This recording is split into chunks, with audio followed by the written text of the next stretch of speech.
Alright, good morning guys, Derek here for Life Advice. I got myself my morning cup of coffee,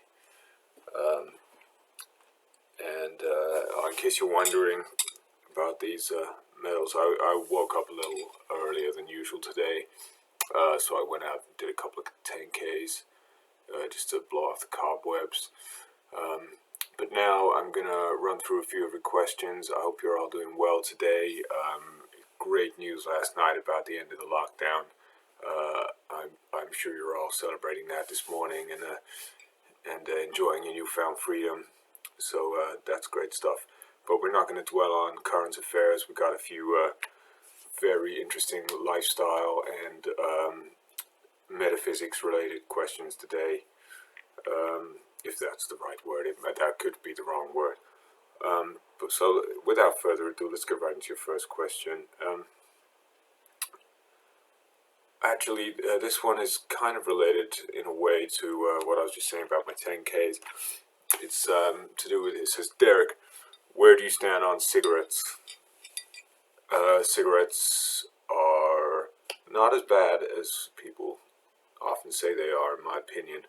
I think 20 a day is okay, as long as you're getting your sprints in and taking care of yourself in every other way you can, keeping your diet fixed and all that. But particularly the sprints, 20 cigarettes a day is not going to do you too much harm. And actually, after a 10K, a cigarette can actually be quite relaxing. So I didn't do that today, because I didn't have any money on me. But I wouldn't advise against it. It's not a problem as far as I can see. I've known guys who they'll smoke 40 a day, and they're still some of the fittest guys I know. So it's a lot of the fear around cigarettes is actually just what I would call social conditioning. It's just fear mongering, and I wouldn't take it too seriously. They know what they're doing. They're trying to put you off something that you enjoy and which you ought to have the freedom to do. It's what made America great, actually, the tobacco industry. So, if that's the kind of thing that motivates you, then that's another reason to do it. So, yeah, that's all I would say about cigarettes, I guess. Let's move on to the next question. The next question is this came through on YouTube. A YouTube comment, a post underneath one of my recent videos. It was a guy, he said, Derek, blah blah blah about diet, and then he mentioned steroids, and then he said he wets the bed a lot, and his thighs are smooth after that, which is no surprise because steroids do, it's a well-known side effect, steroids do turn your urine into a very effective skin balm, a balm for the skin, which makes the skin very smooth. So that's a little known side effect of steroids. So I wouldn't be so surprised about that. Just all you got to do is just collect the urine in a cup and tip it over your head. But the first part of the question, the reason I blah blah blah over the diet part of that is because as soon as I saw the word steroids, the diet thing becomes irrelevant immediately, because not many people know this either about steroids, but basically if you are doing steroids enough, if you're doing plenty of steroids, then your diet doesn't matter anymore, because the steroids fill all the gaps. So you could be living on pizza and beer, and as long as you're doing enough steroids, then it wouldn't matter. So, like I say, keep doing the steroids, and the urine thing, just collect it in a cup so that you get the benefit of that balm on areas of your body other than the inner thigh. Okay, so that's all I would say about that. Next question.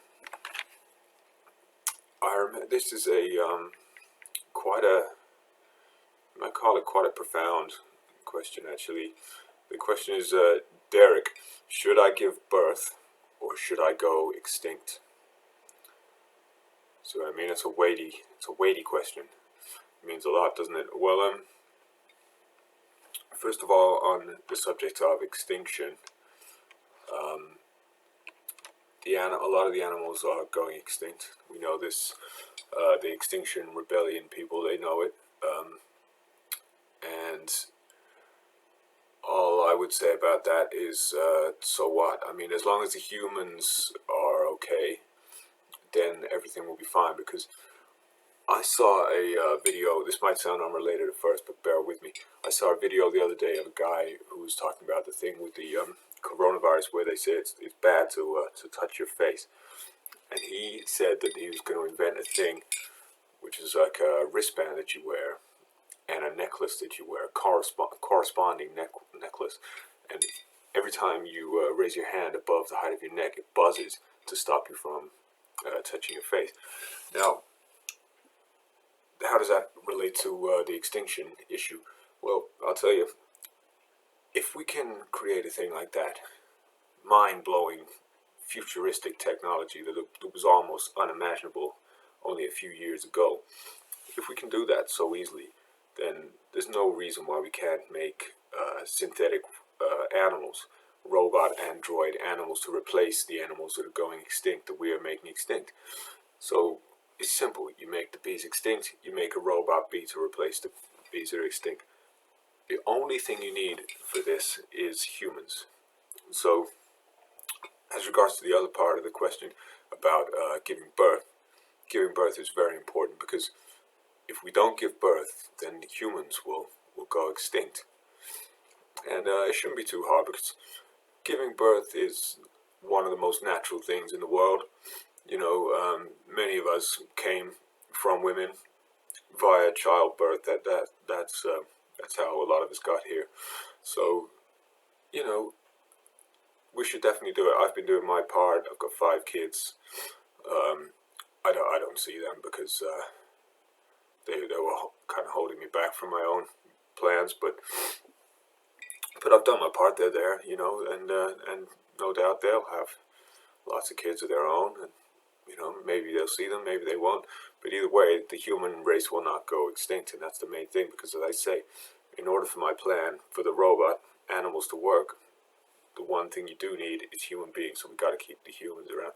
And I know that a lot of people say that's a hell of a burden to put on the women of the world, because childbirth is famously the most painful thing that a person can experience. But I say I know it's unfortunate. Sometimes you do have to push through the pain in order for to benefit the greater good. But that's exactly what it is. It is the greater good. It's just the very survival of our species and the planet that we're talking about here. And to be honest with you, the most pain I've ever experienced was I did a day of work for my brother-in-law, helping him to fit a underfloor heating system, and it involved squatting down for the entire day. And the next morning, I couldn't walk down the stairs.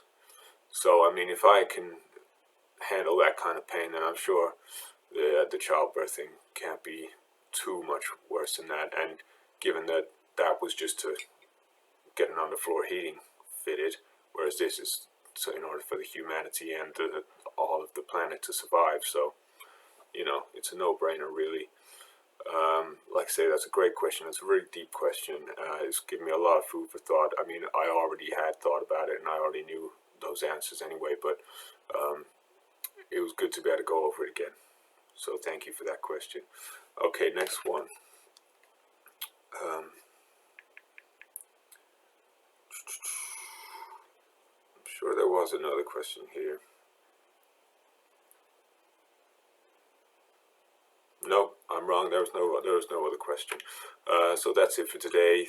Thanks very much for those questions. Keep them coming in. You can now leave questions on Facebook, Life Advice on Facebook, Twitter at Derek Shoehorn on Twitter, or of course just below the videos on this YouTube channel. Hit like, hit subscribe. Thanks for tuning in to Life Advice, and I'll see you all next time.